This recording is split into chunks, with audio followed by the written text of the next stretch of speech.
साथियों और प्यारे अभ्यर्थियों, मैं ज्ञान प्रकाश शर्मा दूसरे दिन की अपनी ऑनलाइन क्लास में आप सभी लोगों का स्वागत करता हूं, अभिनंदन करता हूं। आज मैं अपने सिलेबस का टॉपिक है फिजिकल वर्ल्ड एंड मेजरमेंट, भौतिक जगत और मापन। ये कक्षा 11वीं क्लास का टॉपिक है। ये फर्स्ट ग्रेड में भी है और लैब असिस्टेंट में भी। ये जनरल बातें हैं कि भाई विज्ञान किसे कहते हैं, इस विज्ञान शब्द की उत्पत्ति कहाँ से हुई है, अलग अलग भाषाओं में साइंस को क्या कहा गया है। फिर साइंस भी अलग अलग ब्रांचों में बटी हुई है, जिसमें भौतिक विज्ञान क्या है, रसायन विज्ञान है, जूलॉजी बॉटनी है, बहुत सारी ब्रांचेज हैं जिसके बारे में अपन स्टडी करेंगे। हाँ तो दोस्तों, साइंस जो है, साइंस है वो अंग्रेजी भाषा के शब्द, अंग्रेजी भाषा का शब्द है साइंस, SCIENCE, जो लैटिन भाषा के शब्द सिंटिया, लैटिन भाषा का शब्द है सिंटिया, जिसका अर्थ होता है जानना, टू नो। किसी भी घटना को अपन प्रयोगों से तथ्यात्मक रूप से उसको अपन जान लें, वो विज्ञान है। फिर साइंस को संस्कृत भाषा का शब्द, साइंस संस्कृत भाषा का शब्द है वो विज्ञान है। जैसे साइंस को संस्कृत भाषा में अपने विज्ञान कहा है, अरबी भाषा में साइंस को इल्म कहा गया है। और विज्ञान और इल्म दोनों का जो अर्थ है वो क्या है, जानना, ज्ञान की प्राप्त होना। फिर अपन इन परिघटनाओं के आधार पर विज्ञान की परिभाषा देते हैं कि विज्ञान प्राकृतिक परिघटनाओं, विज्ञान प्रकृति और प्रकृति में होने वाली परिघटनाओं को विस्तृत एवं गहनता से समझने के लिए, विस्तृत रूप से एवं गहनता से समझने के लिए किया गया एक सुव्यवस्थित एवं क्रमबद्ध, बहुत इंपॉर्टेंट वर्ड है, सुव्यवस्थित एवं क्रमबद्ध प्रयास है, जिसमें अर्जित ज्ञान का उपयोग परिघटनाओं के भविष्य कथन, जो अपन सुव्यवस्थित एवं क्रमबद्ध ज्ञान प्रयास जो कर रहे हैं वो अपन कहाँ काम में लेंगे कि परिघटनाओं के भविष्य कथन, उनमें किस प्रकार के संशोधन किए जा सकते हैं, अपवाद एवं उनका नियंत्रण अपन कैसे कर सकते हैं, वो सारी बातें विज्ञान के अंदर हैं। इसी आधार पर विज्ञान को परिभाषित करते हुए अपन ने देखा कि विज्ञान में किसी भी परिघटना की व्यवस्थित प्रेक्षण अपन प्रयोगों से ले सकते हैं। प्रयोग हैं वो नियंत्रित प्रकार के हो सकते हैं, अनियंत्रित प्रकार के भी हो सकते हैं। विज्ञान में अपन आगे जाके पढ़ेंगे कि कुछ प्रयोग जैसे एटम बम है वो अनियंत्रित एक परिघटना है। गुणात्मक तथा मात्रात्मक विवेचना भी अपन विज्ञान में कर सकते हैं, किसी भी राशि की या किसी भी परिघटना की। उसको अपन गणितीय प्रतिरूप में भी दर्शा सकते हैं, गणितीय विश्लेषण कर सकते हैं। भविष्य के कथन भी अपन विज्ञान के माध्यम से दे सकते हैं। और सिद्धांतों का सत्यापन आदि, सिद्धांत जो अपने पास में आए हैं उनका सत्यापन। हाँ तो साथियों, अपन ने देखा कि विज्ञान के बारे में कि प्रकृति और प्रकृति में होने वाली घटनाओं को सुव्यवस्थित रूप से अपन जिसमें स्टडी करते हैं उसको अपन विज्ञान कहते हैं। विज्ञान को कई ब्रांचों में डिवाइड किया गया है, जिसमें भौतिकी, फिजिक्स भी एक ब्रांच है। भौतिकी को अंग्रेजी भाषा में फिजिक्स कहते हैं, भौतिकी को अंग्रेजी भाषा में फिजिक्स कहा जाता है। ग्रीक भाषा में फिजिक्स का अर्थ है फुसिस, और जिसका अर्थ होता है प्रकृति। दूसरा, भौतिकी को अपन फिजिकल साइंस भी बोलते हैं, फिजिकल साइंसेस। तो सीधी सी बात ये हो गई कि भौतिकी की परिभाषा भी विज्ञान का जो मैक्सिमम जो परिभाषा है वो भौतिकी से मिलती जुलती है, कि प्रकृति और प्रकृति में होने वाली घटनाओं का प्रायोगिक रूप से सत्यापन विज्ञान की जिस ब्रांच के अंदर अपन करते हैं उसको अपन ने भौतिकी कहा है। दूसरी बात, भौतिकी को आइंस्टीन जैसे महान वैज्ञानिक मिले हैं और उन्होंने भौतिकी की एक नई परिभाषा ही दे दी थी कि अपन को जब जरूरत पड़े तो अपन ऊर्जा को द्रव्यमान में और द्रव्यमान को अपन ऊर्जा में बदल सकते हैं। ये भी एक भौतिकी की सुंदर परिभाषा है, जिसको अपन जानते हैं ये फॉर्मूला E=mc²। यदि अपन को जरूरत पड़ेगी तो द्रव्यमान will be converted into energy, और एनर्जी को अपन द्रव्यमान में कन्वर्ट कर सकते हैं। भाई अब अपने मन में आया कि भौतिकी का प्रयोजन कि इसको अपन ने पढ़ा क्यों और उत्तेजना क्या है, इसको पढ़ने के लिए एक्साइटमेंट क्या है। तो भौतिकी का प्रयोजन और एक्साइटमेंट है कि दो प्रकार की जो चीजें हैं अपने पास में, एक तो स्थूल मैक्रोस्कोपिक जिसको जो वृत्त लेवल पे है, बड़े लेवल पे है, और दूसरा है सूक्ष्म। इन स्टडी करने के लिए स्थूल और सूक्ष्म जो अपने पास में फिनोमेना है उनका अध्ययन करने के लिए अपन भौतिकी का यूज करते हैं। स्थूल जो फिनोमेना है जिनको अपन कहाँ देखते हैं, प्रयोगशालाओं में जो एक्सपेरिमेंटल है, पार्थिव यानी बहुत बड़े लेवल पे, पार्थिव का मतलब पृथ्वी से, शरीर से लिया गया है, और खगोलीय स्तर की जो परिघटनाएं हैं उनको अपन कौन सी घटनाएं कहेंगे, स्थूल की, ये बड़े लेवल की घटनाएं हैं। इन घटनाओं को एक्सप्लेन करने के लिए अपन स्टार्टिंग में जो भौतिकी को यूज किया गया वो चीर सम्मत, चीर का मतलब है बहुत पुरानी और सम्मत का मतलब कई सदियों से चलती आ रही भौतिकी है। और सीधी सी बात अपन कह सकते हैं कि जो न्यूटन के नियम हैं, न्यूटन ने 3 नियम दिए थे, न्यूटन के जो नियम हैं उन पर आधारित जिस भौतिकी को अपन ने कहा उसको अपन ने कहा चीर सम्मत भौतिकी, जिसमें अपन मैकेनिक्स यांत्रिकी यदि कोई कण स्थिर है या कोई कण गति है तो उसमें अपन इसकी स्टडी करेंगे। इलेक्ट्रिक डायनेमिक्स विद्युत गतिकी के बारे में, जैसे इलेक्ट्रिक करंट है ETC। ऑप्टिक्स है, ऑप्टिक्स विद्युत प्रकाशिकी और थर्मोडायनेमिक्स। ये जो फिजिक्स की जो ब्रांचेस हैं ये किस में आती हैं, मैक्रोस्कोपिक फिनोमेना यानी वृत्त लेवल की जो फिनोमेना उसमें आती हैं। दूसरे प्रकार के अपने पास में जो घटनाएं हैं वो है सूक्ष्म घटनाएं। सूक्ष्म घटनाएं जैसे परमाणु लेवल की घटनाएं। परमाणु लेवल अपन को पता है कि परमाणु को जो आकार है वो 10 की पावर -10 मीटर यानी अप्रोक्सीमेट 1 एंगस्ट्रम के ऑर्डर का होता है। तो बहुत यानी अपन उसको आंख से नहीं दे सकते। आणविक लेवल और नाभिकीय परिघटना, और इन जो फिनोमेना है, जो घटनाएं हैं, इनकी स्टडी अपन किस सिद्धांत पर आधारित है, क्वांटम मैकेनिक्स, क्वांटम यांत्रिकी के सिद्धांतों पर आधारित ये परिघटनाएं हैं जिनको अपन स्टडी कर सकते हैं। तो सीधी सी बात कहने का मतलब ये हो गया कि अपने पास में भौतिकी को पढ़ने के लिए एक्साइटमेंट है कि कुछ फिनोमेना तो बड़े लेवल पे हैं जिनको भी अपन भौतिकी में स्टडी कर रहे हैं, और कुछ फिनोमेना है, कुछ लेवल है वो बहुत ही सूक्ष्म है जिनको भी अपन भौतिक विज्ञान पर समझा सकते हैं। इस भौतिक जो सूक्ष्म और स्थूल फिनोमेना के एक्साइटमेंट के बाद में मैंने आपको अभी बताया कि विज्ञान की जिस ब्रांच के अंदर अपन प्रकृति और प्रकृति में होने वाली घटनाओं का अध्ययन करते हैं, या अपन दूसरे प्रकार से भौतिक विज्ञान को यह भी परिभाषित कर सकते हैं कि विज्ञान की वह शाखा जिसके अंदर भौतिक राशियों को अपन माप सकते हैं और तोल भी सकते हैं, उनको अपन क्या कहेंगे, भौतिक राशियां कहेंगे। और भौतिक राशियों को अपन भौतिक विज्ञान में अपन स्टडी करते हैं। तो इन्होंने जैसे मापन किया, तो अभी तक अपने पास में जो मापन है वो लंबाई के अपन प्रास देखें कि लंबाई में मिनिमम तो कितना मापन हो गया। लंबाई की प्रास देखें, इंपॉर्टेंट क्वेश्चन है कि मिनिमम कितना मापा जा सकता है। जैसे अपने एक थर्मोडायनेमिक्स में क्वेश्चन आता है कि अभी तक कम से कम कितना टेम्परेचर संभव है, जो शीतलन की अभिक्रिया पे डिपेंडेंट है। उसी प्रकार से लंबाई की मिनिमम जो प्रास है वो 10⁻⁻14 मीटर से मैक्सिमम जो प्रास है वो 10⁻+26 मीटर है। अपन जानते हैं कि 10⁻−14 मीटर यानी 10⁻लगभग 15 मीटर जो है 1 फर्मी, और ये अपनी नाभिक की त्रिज्या है जिसको रदरफोर्ड के दो स्टूडेंट गाइगर और मार्सडन ने मतलब डिस्कवर किया था। वास्तव में ये प्रयोग किया था इन दोनों स्टूडेंटों ने, लेकिन इस डिस्कवरी का श्रेय इन्होंने किसको दिया, रदरफोर्ड को दिया। तो अपन ये बोलते हैं, ये नाभिक की त्रिज्या बोल सकते हैं, नाभिक का आकार बोल सकते हैं। और 10 की घात जो प्लस का 26 मीटर है, ये भी मतलब अपन ने प्रयास किया है कि इसको यहाँ तक खोज ली गई है। उसके बाद में अपन ने देखा कि द्रव्यमान की जो प्रास है, द्रव्यमान है कि मिनिमम तो कितना और मैक्सिमम कितना। तो 10⁻30 kg के लगभग मिनिमम और अप्रोक्सीमेट 10⁻55 kg,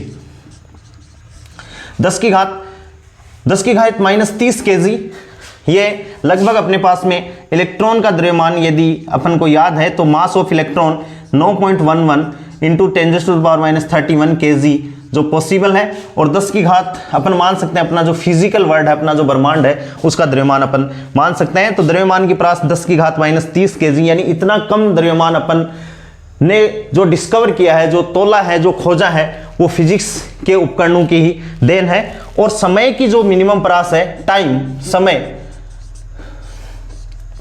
है, मिनिमम समय खोजा गया है 10 की घात -22 सेकेंड टू 10 की घात 18 सेकेंड। ये 10 की घात -22 सेकेंड है। ये अभी अपन पढ़ेंगे 4 प्रकार की जो इंटरेक्शन होती हैं, उसमें जो नाभिकीय जो इंटरेक्शन होती हैं उसका ये टाइम इंटरवल है। और 10 की पावर 18 सेकेंड भी एक जो अपनी दुर्बल अपने पास में जो घटनाएं हैं, फिजिक्स में जो भी घटनाएं हैं, चाहे वो फिजिक्स की हो चाहे किसी की भी हो, वो सारी की सारी घटनाएं लंबाई का ये है, लंबाई के इसके मध्य में है, द्रव्यमान का ये है, इसके मध्य में हो रही है, और समय है उसके है, तो समय का मान भी इन घटनाओं के में रहेगा। तो ये एक इंपॉर्टेंट क्वेश्चन हो सकता है कि अभी तक लंबाई का कम से कम मापन कितना है, 10 की घात -15 मीटर है, 10 की घात 26 मीटर है। ये हो सकता है कि पृथ्वी से अपना जो सौर मंडल है उसकी मीटर में लंबाई हो सकती है। द्रव्यमान है 10 की पावर -30 kg। मैंने अभी बताया कि लगभग सबसे कम द्रव्यमान है वो इलेक्ट्रॉन का है। इलेक्ट्रॉन एक मूल कण है। और 10 की पावर 55 kg ये अपने ब्रह्मांड का द्रव्यमान है। समय की जो परास है वो 10 की घात अप्रोक्सीमेट 10 की घात -22 सेकेंड। जो न्यूक्लियर रिएक्शन है, जो न्यूक्लियर लाइफ टाइम है, वो 10 की घात -23 सेकेंड है। अभी मैं आपको बताऊंगा। और ये जो है ये अपनी दुर्बल अन्योन्य क्रिया है। और समय की परास एक इंपॉर्टेंट क्वेश्चन हो सकता है। वैसे अपने सिलेबस अपन टू द पॉइंट ही पढ़ेंगे, लेकिन यह है कि भाई सिलेबस को स्टार्ट करने से पहले अपन को जनरल इंट्रोडक्शन तो होना ही चाहिए कि साइंस क्या है, भौतिक विज्ञान क्या है, भौतिक विज्ञान को अपन क्यों पढ़ रहे हैं, क्या इसके उद्देश्य हो सकते हैं, फालतू में अपन क्यों पढ़ें इसको, तो एक्साइटमेंट क्या है। 2 प्रकार के मैंने आपको बताया कि एक बड़े लेवल है स्थूल, एक सूक्ष्म लेवल है। उसके बाद में अपन ने परास पढ़ा कि भाई लंबाई की कितनी है, मिनिमम कितनी लंबाई है, मैक्सिमम कितनी पॉसिबल है। अभी तक समय की अपन ने पढ़ी, द्रव्यमान की पढ़ी। अब मैं तो ये कहता हूं कि पूरा जो भौतिक जगत है, पूरा भौतिक जगत वो 4 प्रकार की अपने पास में बल है, 4 प्रकार के इंटरेक्शन है। पूरा फिजिकल वर्ल्ड है वो 4 प्रकार के इंटरेक्शन है। और ये कहीं न कहीं किसी न किसी रूप में अपने सिलेबस में है, फर्स्ट ग्रेड में हो चाहे लैब असिस्टेंट में हो, दोनों सिलेबस में है। अपन को ये डिटेल बातें याद रखनी है। पूरा भौतिक जगत है, फिजिकल वर्ल्ड है, वो पूरा 4 प्रकार की इंटरेक्शन है अपने पास में, 4 प्रकार की इंटरेक्शन, 4 फंडामेंटल मूलभूत अन्योन्य क्रियाएं हैं जिन पे बेस्ड है पूरा जगत। जिसमें सबसे पहले ग्रेविटेशनल इंटरेक्शन है, या अपन इसको गुरुत्वाकर्षण बल भी बोल सकते हैं कि भाई ये गुरुत्वाकर्षण बल है। अपन इनको डिटेल से एक एक को पढ़ेंगे। गुरुत्वाकर्षण बल या गुरुत्वाकर्षण अन्योन्य क्रिया। दूसरे प्रकार की जो अन्योन्य क्रिया है ये नंबर 1 हो गई। दूसरे प्रकार की जो अपने पास में फंडामेंटल जो इंटरेक्शन है, इंटरेक्शन, दूसरे प्रकार की जो इंटरेक्शन है वो इलेक्ट्रोमैग्नेटिक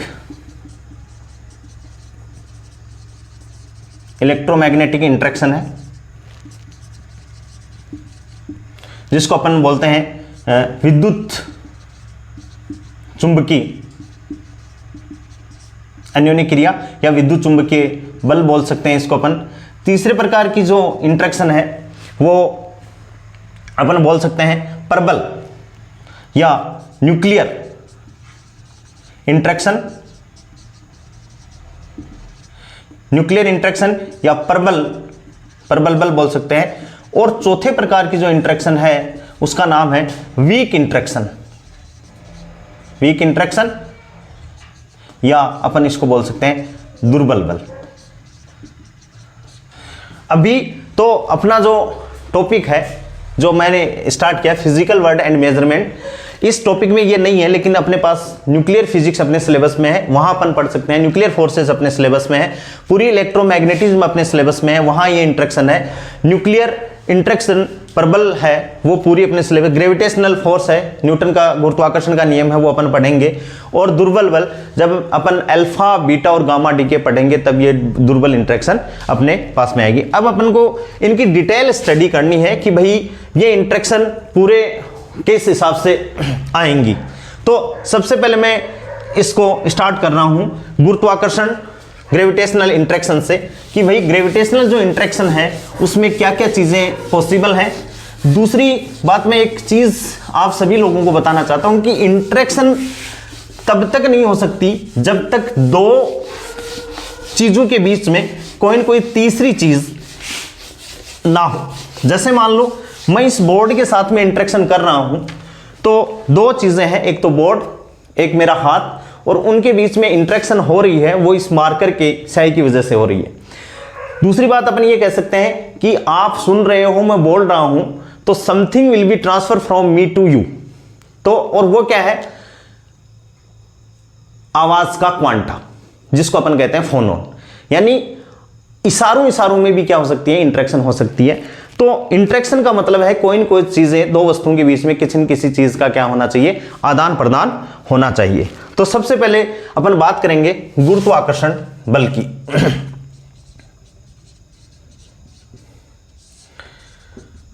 गुरुत्वाकर्षण बल, सबसे पहले इस बल के बारे में है कि प्रकृति का सबसे दुर्बल बल है। वैसे अपन को तो प्रबल लगता है, लेकिन गुरुत्वाकर्षण बल है वो प्रकृति का सबसे दुर्बल बल है। ये वीकेस्ट फोर्स इन नेचर, सबसे दुर्बल बल है वो गुरुत्वाकर्षण बल है। दूसरी बात, इस बल की जो प्रकृति है वो हमेशा आकर्षण की प्रकृति है। यह बल हमेशा दो वस्तुओं के बीच जिनके द्रव्यमान होंगे उनमें लगेगा। और खास बात है कि द्रव्यमान तभी यह बल लगेगा जब एक वस्तु का द्रव्यमान ज्यादा हो, एक वस्तु का द्रव्यमान दूसरी से ज्यादा हो, तभी यह बल अपन को लगता हुआ प्रेक्षित होता है। और दुनिया की हर वस्तुएं गुरुत्वाकर्षण बल को फील करती हैं। जैसे मान लो एक मैं और एक कोई दूसरा, ये मार्कर है, ये मेरे हाथ में है, हम दोनों के बीच में भी ग्रेविटेशनल फोर्स लग रहा है क्योंकि दोनों के अंदर द्रव्यमान है, लेकिन अब फील नहीं हो पा रहा। क्यों नहीं हो पा रहा? क्योंकि मेरे और पृथ्वी बहुत बड़ा है जिसका द्रव्यमान काफी अधिक है, और मार्कर है उसका द्रव्यमान कम है, और उसका यानी पृथ्वी और इंडिविजुअल वस्तु में आकर्षण बल ज्यादा होने के कारण इस वस्तु और मेरे में जो आकर्षण बल है वो फील नहीं हो पाता है। तीसरा जो पॉइंट है, तीसरा, एक वस्तु का द्रव्यमान क्या होना चाहिए? अधिक होना चाहिए। जो थर्ड बात है कि यह सार्वत्रिक बल है, सभी जगह पाया जाता है, सार्वत्रिक बल है, हर जगह लगता है, सार्वत्रिक बल है। चौथी बात क्या है कि इस बल का मान दूरी के वर्ग के व्युत्क्रमानुपाती होता है। इस बल का मान जैसे जैसे दूरी बढ़ेगी वैसे वैसे बल का मान कम होता जाएगा। यानी इसको अपन व्युत्क्रम वर्ग नियम पर आधारित है। ये किस नियम पर आधारित है? व्युत्क्रम वर्ग नियम पर आधारित है। इसको अपन कहते हैं इनवर्स स्क्वायर लॉ पर बेस्ड है। ये इनवर्स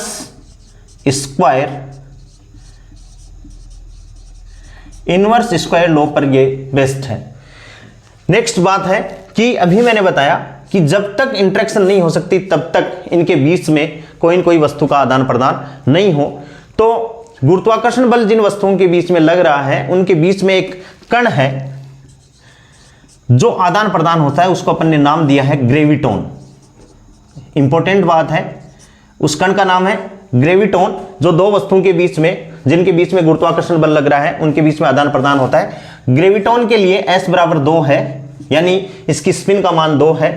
इसका द्रव्यमान है वो 0 है, और इसकी जो वेलोसिटी है वो प्रकाश के वेग के बराबर है।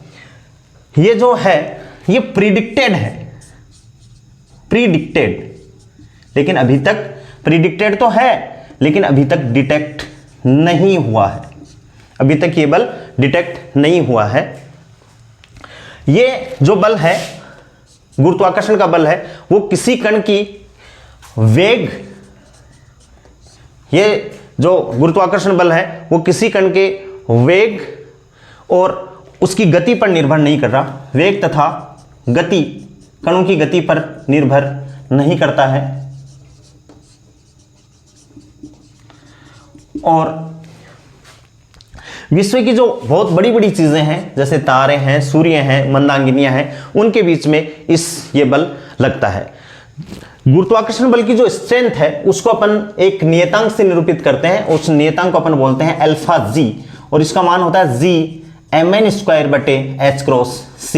ये भी इंपॉर्टेंट है, कई बार परीक्षा में पूछा जाता है कि गुरुत्वाकर्षण की जो स्ट्रेंथ है वो किसके रूप में मेजर की जाती है, तो एक नियतांक है अल्फा जी, ये गुरुत्वाकर्षण की स्ट्रेंथ है जी mn square upon h cross c। mn is the mass of nucleon, mass of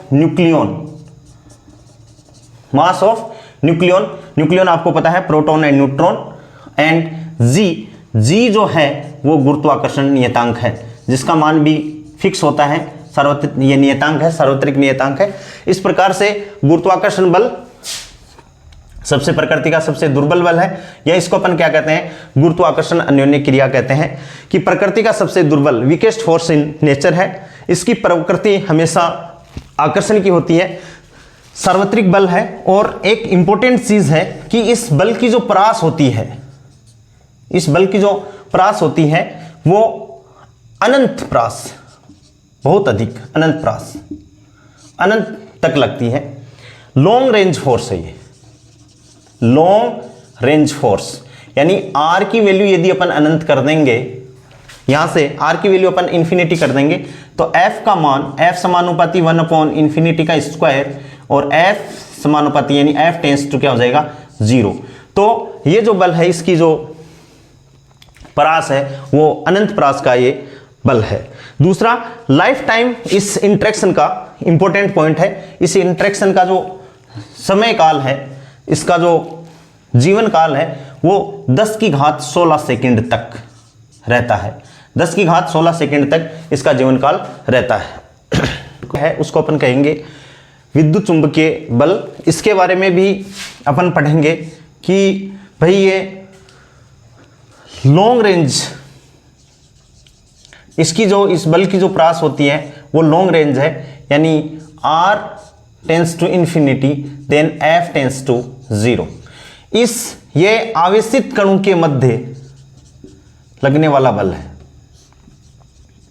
आवेशित कणों के मध्य लगने वाला बल है, इंटरेक्शन है। तीसरी बात, आवेशित कणों के मध्य लगने वाला बल है तो ये आकर्षण एवं प्रतिकर्षण दोनों प्रकृति होती हैं इस बल की, आकर्षण की भी है और प्रतिकर्षण की भी है। और इस बल को अपन कूलाम के नियम F equals to K Q1 Q2 upon R square से इसको अपन देते हैं, और इसमें अपन रखेंगे R tends to infinity then F tends to 0। यानी यहां से ये क्लियर हो गया कि इस बल की जो प्रकृति है वो लॉन्ग रेंज फोर्स है। दूसरी बात, इस नियम से एक चीज ये भी क्लियर होगी कि F का मान इस बल के लिए भी दूरी के वर्ग के व्युत्क्रमानुपाती है, यानी ये बल भी इनवर्स स्क्वायर लो, यानी इनवर्स INV इनवर्स स्क्वायर लो नियम का पालन करता है। और इसमें जो एक्सचेंज पार्टिकल है, जो अन्योन्य क्रिया के लिए मैंने बताया कि दो वस्तुओं के बीच में अन्योन्य क्रिया हो रही है तो किसी न किसी बल का, किसी न किसी पार्टिकल का एक्सचेंज हो रहा है, और उस पार्टिकल को अपन ने कहा है फोटोन, और इसका नाम दिया गया है वर्चुअल फोटोन, वर्चुअल फोटोन।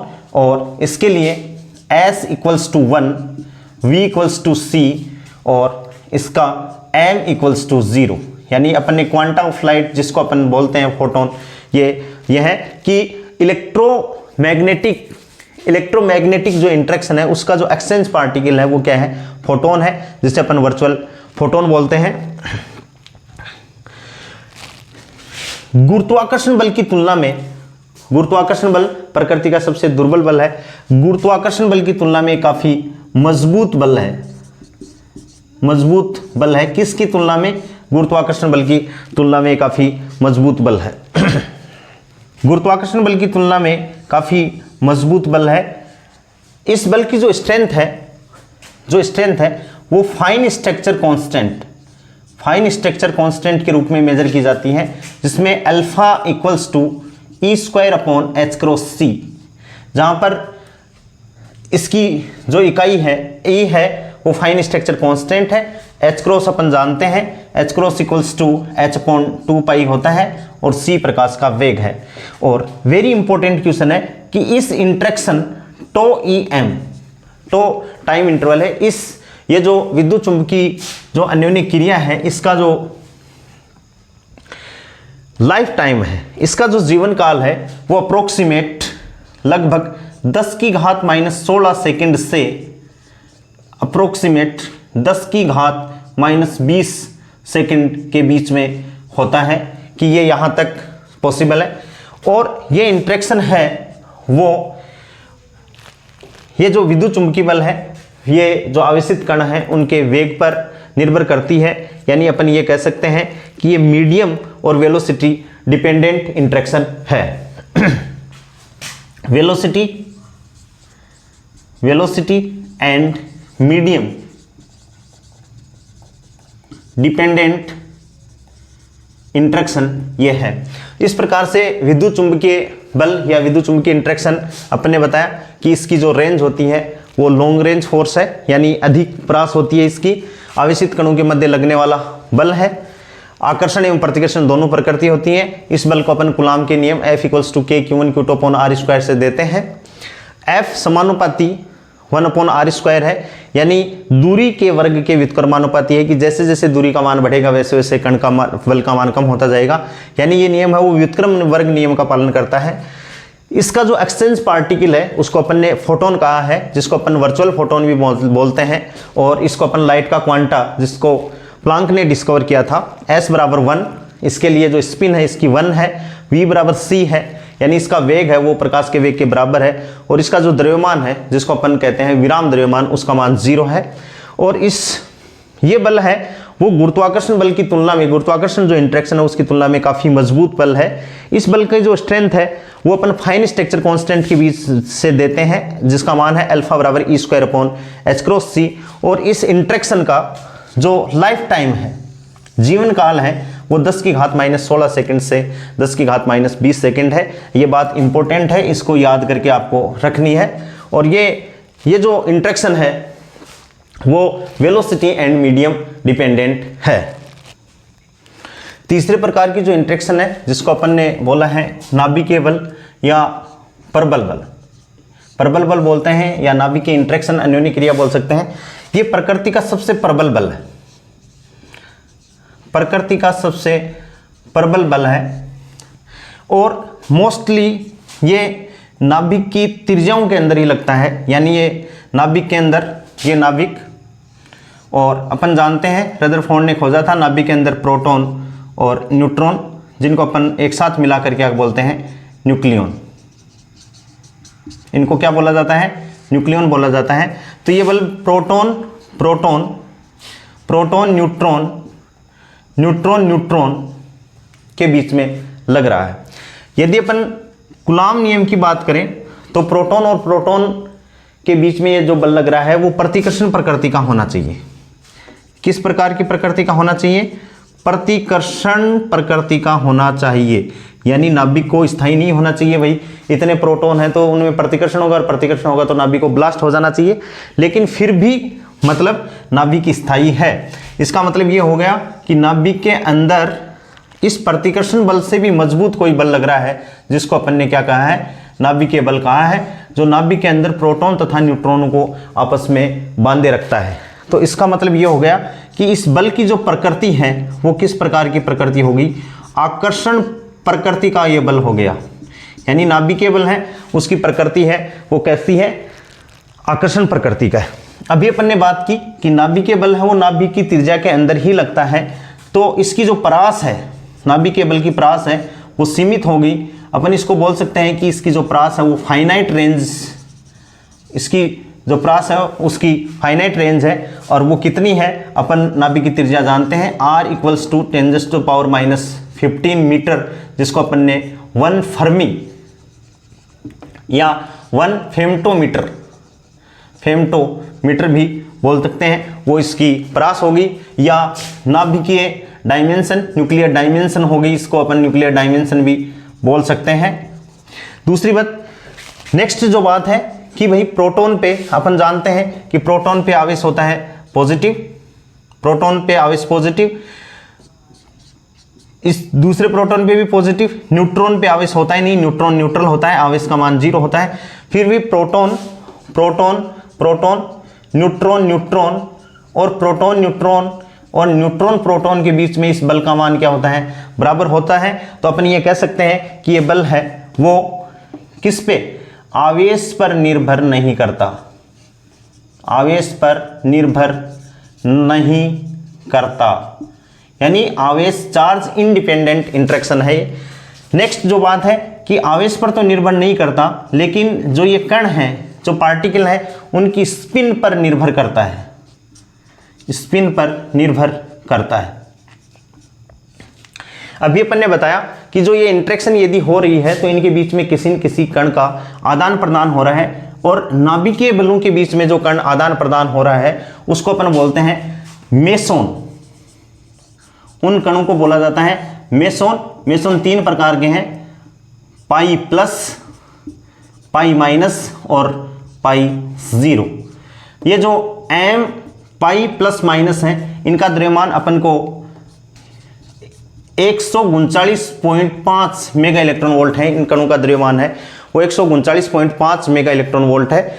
ये अपन को ध्यान में रखना है कि भाई पाई मेसोन है, मेसोन है एक्सचेंज पार्टिकल 3 प्रकार के हैं, एक तो पाई प्लस, पाई माइनस, इन दोनों का द्रव्यमान लगभग बराबर है 139.5 मेगा इलेक्ट्रॉन वोल्ट। और पाई 0 जो मेसोन है, इसका जो द्रव्यमान है अप्रोक्सीमेट लगभग है 134.5 मेगा इलेक्ट्रॉन वोल्ट। हाँ, इस इंटरेक्शन की जो स्ट्रेंथ है वो जो अपन विद्युत चुंबकीय बलों की जो स्ट्रेंथ है वो फाइन स्ट्रक्चर कांस्टेंट से देते हैं। इसकी भी उसी प्रकार से अल्फा इक्वल्स टू G²/h×c, वहाँ E² था, यहाँ G² है। और G स्ट्रॉन्ग इंटरेक्शन, G क्या है, स्ट्रॉन्ग इंटरेक्शन कांस्टेंट है कि प्रबल अन्योन्य क्रिया नियतांक जिसे अपन कहेंगे। और सबसे इंपॉर्टेंट बात है कि ये जो नाभिकीय बल है, इसका जो जीवन काल है, इंटरेक्शन जो टाइम है, वो लगभग 10⁻⁻23 सेकेंड है। अभी अपन ने समय की जो प्रास ली थी वो अपन ने मिनिमम समय डिनोट किया था 10⁻22 सेकेंड। लगभग ये समय और ये समय लगभग क्या है, बराबर है। तो इसकी जो टाइम पीरियड है वो 10⁻22 सेकेंड है। अभी ये जो समय है वो 10⁻23 सेकेंड। अपन को कोई पूछे कि भाई ये समय आया कहाँ से, इनका कैलकुलेशन क्या है, तो इस समय को अपन कैसे कैलकुलेट कर रहे हैं, इस समय को अपन कैलकुलेट कर रहे हैं कि भाई ये नाभिक है और नाभिक की यहाँ से लेके ये दूरी है वो नाभिक का व्यास है। और ये यदि अपन बात करें तो ये नाभिक की त्रिज्या, ये नाभिक की त्रिज्या, तो यहाँ से लेकर ये वाली दूरी क्या हो गई, 2r हो गई। कितनी हो गई भाई, 2r ये त्रिज्या हो गई। तो न्यूक्लियर लाइफ टाइम को अपन बोल सकते हैं τn। और ये क्या हो गया कि यहाँ से यदि कोई कण चलकर यहाँ जाता है तो इसको कितना समय लगेगा, वो क्या कहलाएगा, इसका समय, यानी इसका जीवन काल कहलाएगा। तो अपन को पता है समय बराबर सूत्र होता है दूरी, समय बराबर समय होता है दूरी बटा चाल। समय अपन ने मान लिया τn, दूरी कितनी होगी, अपन को पता है कि दूरी हो गई भाई 2r, भाई r और r दोनों 2r होगी। और चाल c की बात कर रहे हैं क्योंकि ये जो पार्टिकल है वो प्रकाश के वेग से गति कर रहे हैं। लगभग फोटोन है कि एक फोटोन को यहाँ से यहाँ तक, यानी a बिंदु से b बिंदु तक जाने में कितना समय लगा, वो क्या कहलाता है, इस नाभिक का जीवन काल कहलाता है। तो अपन इसको कैलकुलेट कर सकते हैं। अपन जानते हैं कि r अप्रोक्सीमेट 1.5 फर्मी का होगा, ये नियतांक है, अपन आगे पढ़ेंगे कि R का मान लगभग 1.5 फर्मी या 2 फर्मी के करीबन अपन लेते हैं। जैसे ही इसको 1.5 फर्मी मानकर अपन कैलकुलेट करेंगे तो 2 गुणा 1.5 गुणा फर्मी का मान पता ही है आपको 10 की घात -15 होता है, और C 3 गुणा 10 की पावर 8 मीटर प्रति सेकंड है। जैसे ही इसको अपन कैलकुलेट करेंगे तो अपन को तो घात से मतलब है, बाकी अपन छोड़ दें तो 10 की घात -15 और 10 की घात ये 8 जो ऊपर जाएगा तो 10 की घात -8, और ये अप्रोक्सीमेट हो जाता है 10 की घात -23 सेकेंड। और इस प्रकार से अपन लेते हैं कि नाभिक का जो जीवन काल है, जो लाइफ टाइम है, वो 10 की घात -23 सेकेंड है, यानी बहुत ही मिनिमम समय ये है। इसी आधार पर अपन ये कहेंगे कि जो इंट्रैक्शन है, जो न्यूक्लियर बल का जो लाइफ टाइम है वो 10 की घात -23 सेकेंड है। इसी हिसाब से जो चौथी इंट्रैक्शन है, चौथे प्रकार की जो इंट्रैक्शन है, 3 अपन ने पढ़ लिया कि सबसे पहले ग्रेविटेशनल इंट्रैक्शन, उसके बाद में अपन ने इलेक्ट्रोमैग्नेटिक इंट्रैक्शन, तीसरी अपन ने पढ़ी न्यूक्लियर फोर्स या इंट्रैक्शन। एक ही बात है कि कणों के बीच में इंट्रैक्शन हो रही है। चौथे प्रकार की है उसको अपन क्या कहेंगे, दुर्बल। अब नाम से तो ये दुर्बल है, लेकिन ये गुरुत्वाकर्षण से कहीं ज्यादा प्रबल होता है। भाई अपन ने पढ़ा गुरुत्वाकर्षण सबसे वीकेस्ट यानी सबसे कमजोर बल है प्रकृति का, जबकि अपन तो मोस्टली गुरुत्वाकर्षण बल को ही देखते हैं। दुर्बल बल है, नाम से दुर्बल है, लेकिन गुरुत्वाकर्षण बल से बहुत काफी मतलब प्रबल है। प्रबल गुरुत्वाकर्षण की तुलना में है। बाकी 2 जो अपने बल हैं, एक तो विद्युत चुंबकीय बल और एक न्यूक्लियर बल, उनसे ये दुर्बल है। नेक्स्ट जो बात है वो ये है कि इस बल की जो रेंज होती है वो फाइनाइट है। फाइनाइट रेंज प्रकृति का ये बल है और इसकी रेंज 10 की घात -17 मीटर के लगभग है। इस बल को अपन देखते हैं तो इसमें जो एक्सचेंज पार्टिकल हैं उनको डिस्कवर किया गया, खोजा गया, वो उनको अपन कहेंगे वेक्टर बोसॉन। उनको अपन कहेंगे वेक्टर बोसॉन। यह है W+ और Z0। इन जो पार्टिकल हैं इनका द्रव्यमान कई बार परीक्षा में पूछा जाता है, ये अपन को याद रखना है कि M W+ का द्रव्यमान है वो 82 GeV गीगा इलेक्ट्रॉन वोल्ट है, और MZ0 का जो मास है वो 92 गीगा इलेक्ट्रॉन वोल्ट है। ये जो फोर्स है ये मोस्टली अपन को कहाँ मिलता है, अपने पास में जो डीके रिएक्शन होती हैं, डीके रिएक्शन अपन आगे पढ़ेंगे, alpha reaction, beta decay and gamma decay reaction होती हैं। वहाँ जो डीके रिएक्शन है वहाँ मतलब ये जो दुर्बल वीक इंट्रैक्शन है वो इफेक्टिव रहता है। जो वीक इंट्रैक्शन की जो लाइफ टाइम है, वीक इंट्रैक्शन की जो लाइफ टाइम है वो अप्रोक्सीमेट 10 की घात -6 सेकंड से 10 की घात -6 सेकंड से 10 की घात -10 सेकंड तक इसकी लाइफ टाइम होता है। और इसकी जो स्ट्रेंथ है वो अल्फा यानी वीक इंट्रैक्शन की जो स्ट्रेंथ है उसको अपन अल्फा W बोल सकते हैं, और वो Gf²/h×c। इसके आगे अपन सारे जितने भी जो इंट्रैक्शन जो कांस्टेंट है उनकी जो इकाई है वो CGS में भी हो सकती है और MKS में या ESU में हो सकती है, अपन उनको मेजर कर लेंगे। जहां Gf है वो क्या है, दुर्बल बल या दुर्बल अन्योन्य क्रिया नियतांक है ये, या दुर्बल नियतांक बोल सकते हैं, और दुर्बल बल अन्योन्य क्रिया नियतांक ये बल है। अब ये जो चारों प्रकार के बल हैं इनको अपन एक टेबल के द्वारा समराइज करेंगे। समराइज किस हिसाब से कि भाई किस हिसाब से इनकी अपेक्षिक प्रबलता है, किस हिसाब से इनका लाइफ टाइम है, तो अपन एक टेबल बनाएंगे। अपने पास में जो अपन ने ये चारों जो इंट्रैक्शन पढ़ी हैं, gravitational interaction, electromagnetic interaction, nuclear interaction and weak interaction, ये पढ़ी हैं। इनको अपन एक टेबल के द्वारा तुलनात्मक इसकी स्टडी अपन करते हैं कि भाई किस हिसाब से क्या क्या है। तो अपने पास में जो सबसे पहला जो टेबल है, कॉलम है, उसमें अपन लिख लेते हैं कि भाई क्रिया किस प्रकार की है। तो सबसे पहले गुरुत्वाकर्षण या ग्रेविटेशनल इंट्रैक्शन बोल सकते हैं अपन। सेकंड प्रकार की जो अपनी इंट्रैक्शन है वो इलेक्ट्रोमैग्नेटिक या EM या विद्युत चुंबकीय इंटरेक्शन अन्योन्य क्रिया हो सकती है। तीसरे प्रकार की जो इंटरेक्शन हो सकती है वो स्ट्रॉन्ग है और उसको अपन ने बोला है प्रबल। और चौथे प्रकार की जो क्रिया है वो क्या है, वीक इंटरेक्शन है। इन जो एक्सचेंज पार्टिकल है मैंने समराइज किया है। गुरुत्वाकर्षण जो इंटरेक्शन है उसका एक्सचेंज पार्टिकल अपन ने बोला है ग्रेविटोन, इसको बोला है ग्रेविटोन। इसके लिए जो स्पिन का मान है वो 2, स्पिन का मान है वो 2।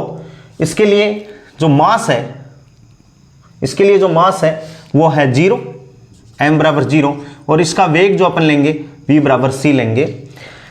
इलेक्ट्रोमैग्नेटिक इंटरेक्शन है उसके लिए जो एक्सचेंज पार्टिकल है वो फोटोन है, उसको अपन जानते हैं s बराबर उसके लिए 1 है, m बराबर उसका जो रेस्ट मास है वो 0 है, v बराबर उसका c है। पायोन है स्ट्रॉन्ग इंटरेक्शन है, उसके लिए जो स्ट्रॉन्ग इंटरेक्शन के लिए जो एक्सचेंज पार्टिकल है उनको अपन ने कहा है पायोन्स। और पायोन्स 3 प्रकार के पायोन्स हैं अपन जानते हैं, pi plus, pi minus and pi note. और चौथे प्रकार की जो इंटरेक्शन है उसके जो एक्सचेंज पार्टिकल है वो इंटरमीडिएट वेक्टर बोसॉन या वेक्टर बोसॉन, जिनको अपन ने कहा है W प्लस माइनस और Z नोट, Z के ऊपर 0। ये जो एक्सचेंज जो पार्टिकल है जो ग्रेविटोन है इसका जो द्रव्यमान है वो अप्रोक्सीमेट 0 माना है। इसका जो फोटोन है उसका रेस्ट मास जो लिया है वो 0 लिया है। और इन जो पायोन्स हैं इनका द्रव्यमान अपने पढ़ा था 134.5 से 139.5।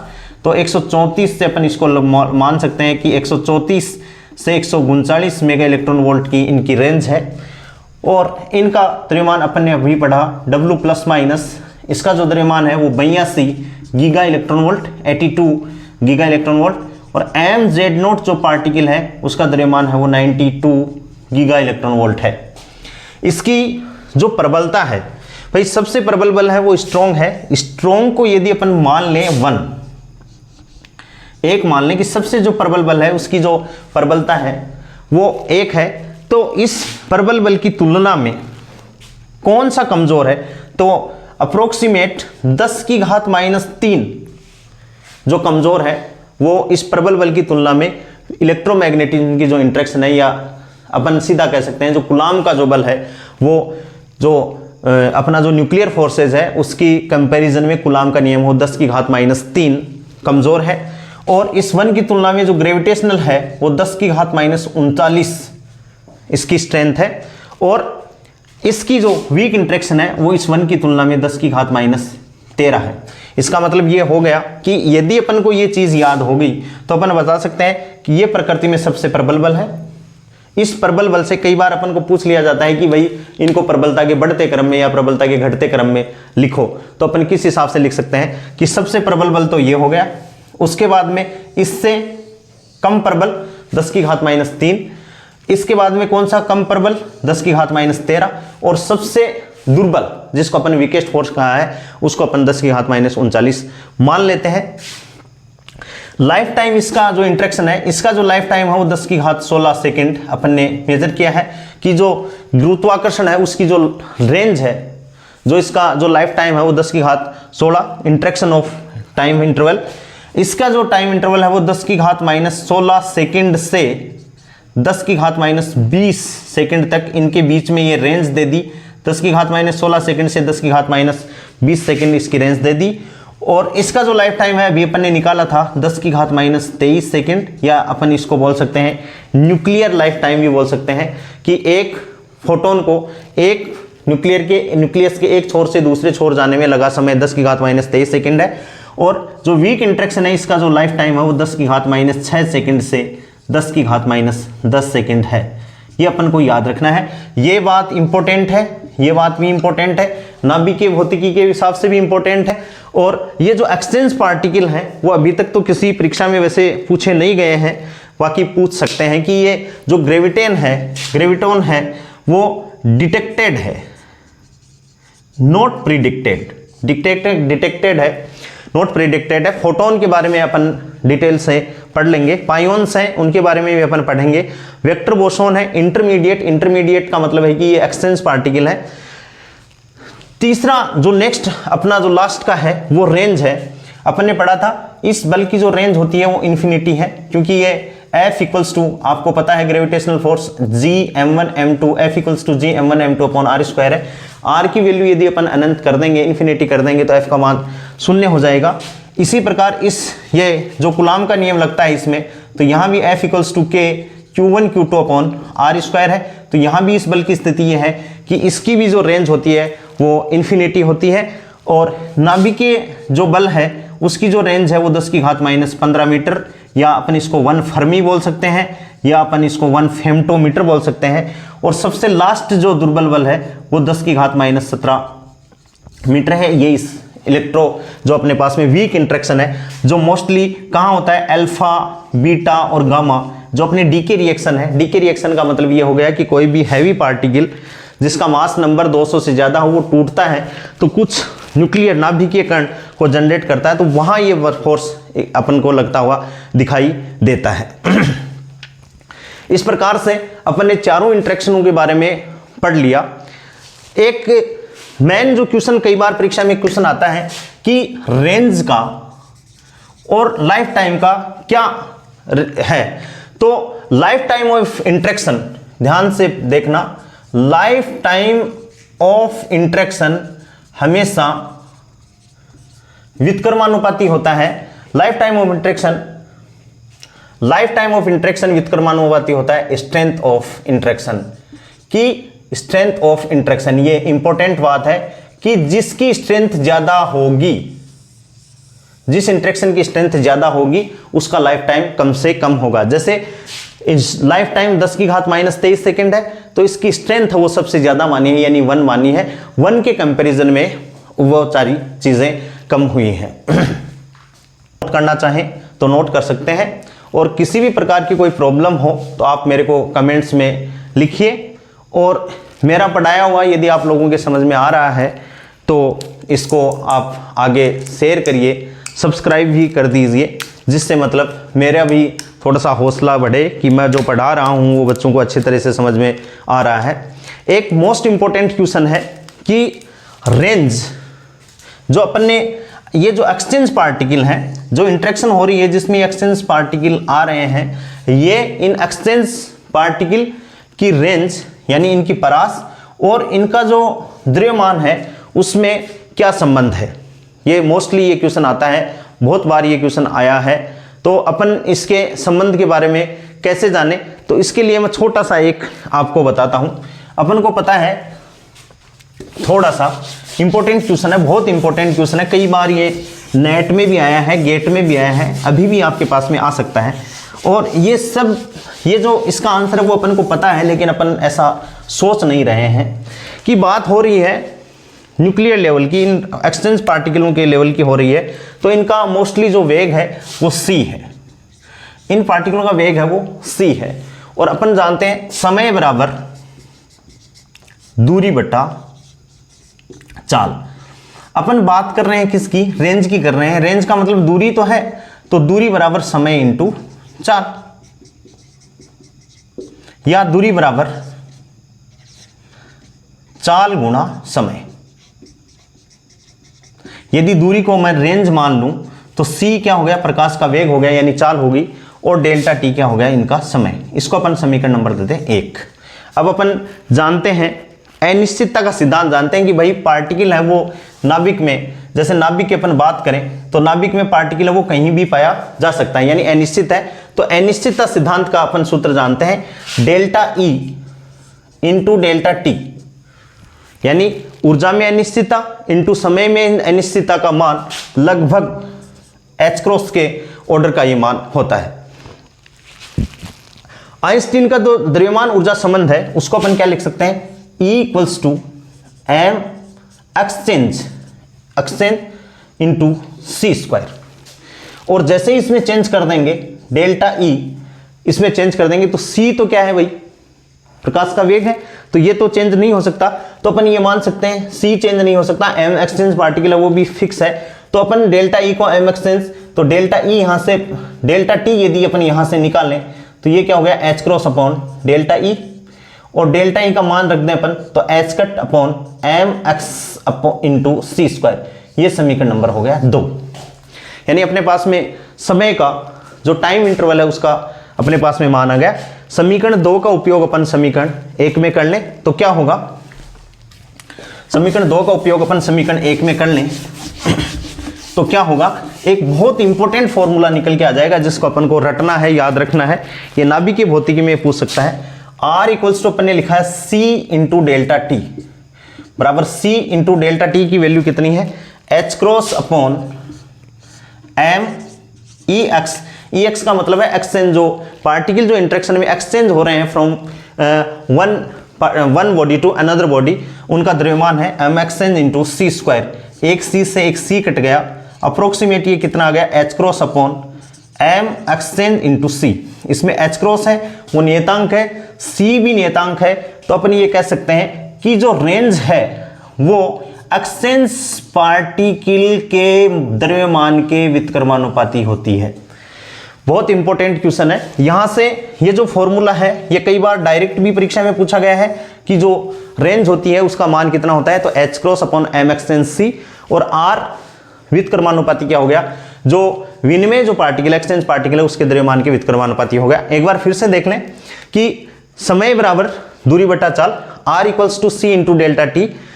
अनिश्चितता का जो सिद्धांत है हाइजेनबर्ग का अनिश्चितता सिद्धांत, उससे अपन समय की अनिश्चितता को delta E into delta T H cross. बात अपन किसकी कर रहे हैं, एनर्जी कर रहे हैं, तो E equals to mc square Einstein का जो एनर्जी फॉर्मूला है उससे, तो E M exchange upon C square, यहाँ से डेल्टा टी हो गया, डेल्टा टी क्या हो गया, H cut upon delta E. अपन ने E का मान रख दिया, समीकरण 2 का उपयोग समीकरण 1 में कर लिया, तो ये हो गया अपने पास में ये फॉर्मूला आ गया। ये फॉर्मूला बहुत इंपॉर्टेंट है, R approximate equals to H cross upon M exchange into C, और यहाँ से अपन वैल्यू पुट करें, यानी यदि अपने पास में एक्सचेंज पार्टिकल है उनका द्रव्यमान अपने पास में है तो अपन रेंज को डिसाइड कर सकते हैं। बहुत इंपॉर्टेंट बात हो गई, और अपन यहाँ से ये कह सकते हैं कि जो एक्सचेंज पार्टिकल है उनका द्रव्यमान है वो रेंज के व्युत्क्रमानुपाती होता है। तो आज के इस अपने जो सेशन है उसका समापन होता है। आशा करता हूं कि आप सभी लोगों को समझ में आया होगा। धन्यवाद।